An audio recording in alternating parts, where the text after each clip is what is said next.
section 7, I'm going to begin the primary IV infusion medication technique. So the first thing I'm going to do is hand hygiene. I'm going to don my gloves, and I'm going to verify my medication against my MAR and double check my doctor's orders. And I have a order for 250 milligrams of vancomycin, and I have a 50 ml bag. My bag is within expiration, and both of my vials of normal saline and my vancomycin are within date.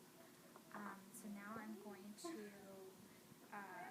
calculate my vancomycin, and it's going to be in a 50 milliliter bag over 60 minutes, and the drop factor is 10 that we get from our tubing. It's 10 drops per ml, and that's going to calculate out to about 8 drops per minute. 8 drops per minute. Vancomycin causes ototoxicity and nephrotoxicity, and it also causes red hand syndrome. So you want to observe for signs of flushing or redness in the skin, and you also want to assess cranial nerve 8, the whisper test, using the whisper test. So I'm going to draw up my 250 milligrams of vancomycin using my needleless syringe. So I'm going to alcohol my vial.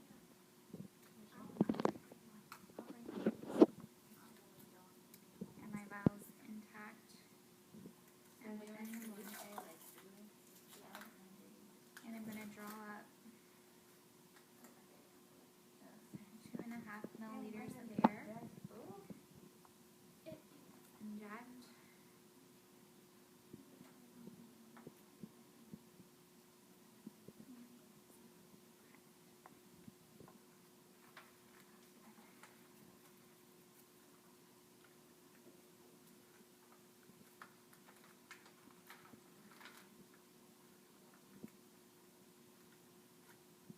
I'm going to attach my needle.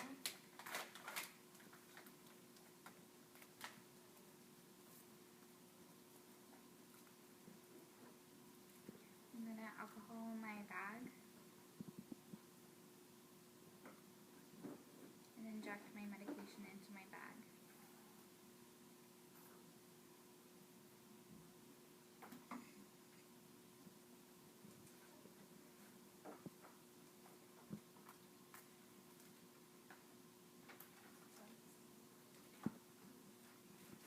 I'm going to dispose of my needle in the sharps container. Now I'm going to mix my medication and add my medication label to the back of my bag. I'm going to put my patient's name. I'm going to put the time that I administer my bag, my drug, my dose, and my initial and today's date. Now I'm going to draw 6 ml of normal saline.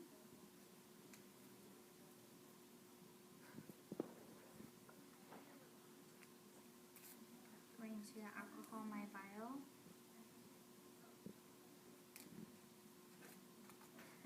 My vial is intact and within my expiration date.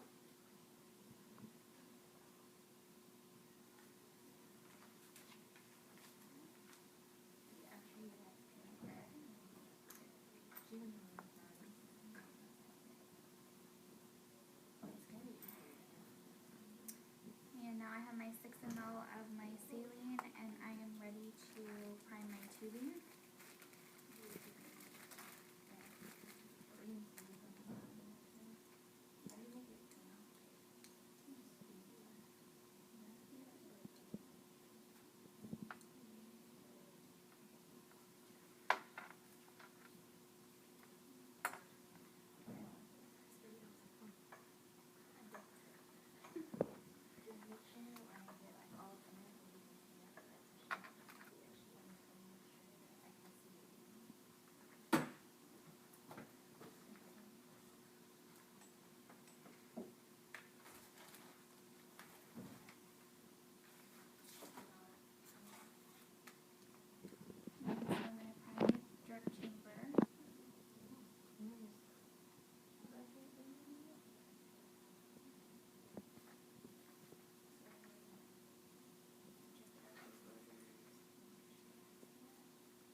tubing is now primed.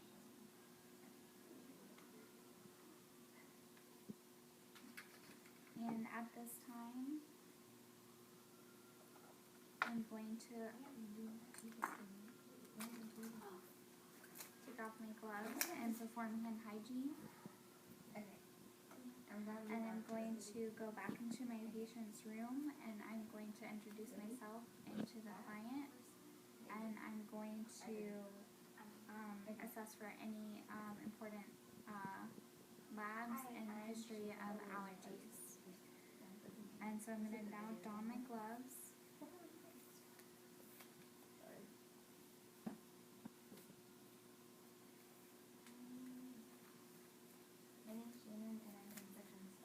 And at this time, I'm going to assess my IV site. I don't see any signs of phlebitis. I don't see any signs of infiltration. And I am now going to unclamp and alcohol prep my port.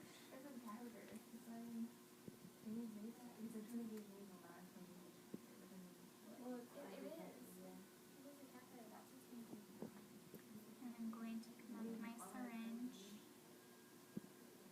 I'm going to flush using the push stop method, but first I'm going to aspirate.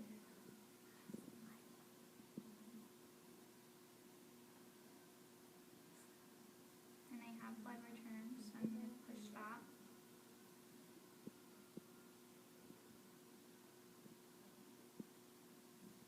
3 ml. I'm going to clamp to maintain positive pressure. My name is Shannon, and I'm from Section 7. I'm going to be doing a basic IV insertion. First I'm going to do is I would review the physician's orders. I would check if you want to go into IV, and you can use it for antibiotics, and I'm going to use it for Now I'm going to alcohol my I'd also tubing check for any lab and results alcohol and my history port. of allergies. And then from Going there, to I would connect on them. my IV extension tubing, and Going to unclamp my INT. I would use alcohol swab. And I'm now going to adjust my flow rate to 8 drops per minute.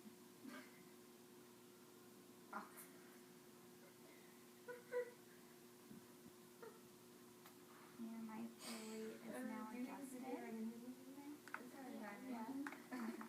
I laughed. At this time, I would monitor for any signs of redness, erythema, edema, or swelling at the IV site.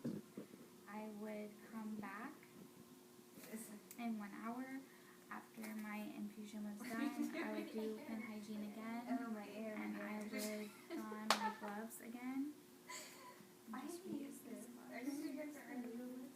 For the yeah. For this? Yeah. She told us she didn't want us to use needles at all. We have to use needles. So yeah. And I'm going to alcohol prep Needles are bad. Let me start more. I'm sorry. I just want to make sure it's good. my tubing, and I'm going to clamp my INT. Ready? My name's Shannon, and I'm from Section 7. I'm going to be doing the basic IV infusion. The first thing that I would look at is the physician's orders. I would check to make sure that they didn't have any his allergies, and then I would check their labs. I would see what they needed it for. So since it's for antibiotic, I'm going to use it for the needle. And Put my I would check to see if they had alligator any clamp recent on for my surgeries, like administration. any mastectomy or fistulas or anything that would decide which arm I would have to use. And next, I would prime Make sure my IV tubing is So clean. I would take an alcohol swab.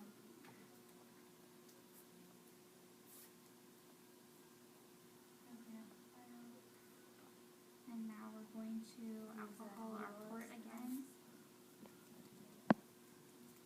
Drop 3 milliliters.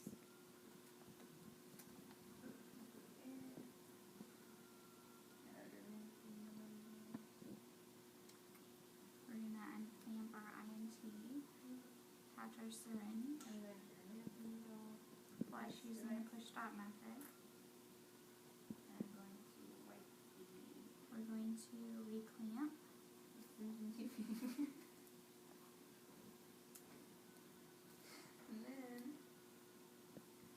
We're going to assess for any signs at the IV site of inflammation or swelling, and we're going to assess our patient if they had any adverse reactions to their medications. I'm going to clamp At this time, I would document the insertion site, Next, I would and I would document the bring all the drug materials dose, into the room, time, route, and the frequency in my MAR, and I would also document the amount of fluid, check the doctor's volume orders of again, fluid make sure in my everything's MAR. right size catheter. I've got a 20 gauge here. And I would also document my Next, I client would response find and any that additional instructions that I've in the given. non-dominant arm,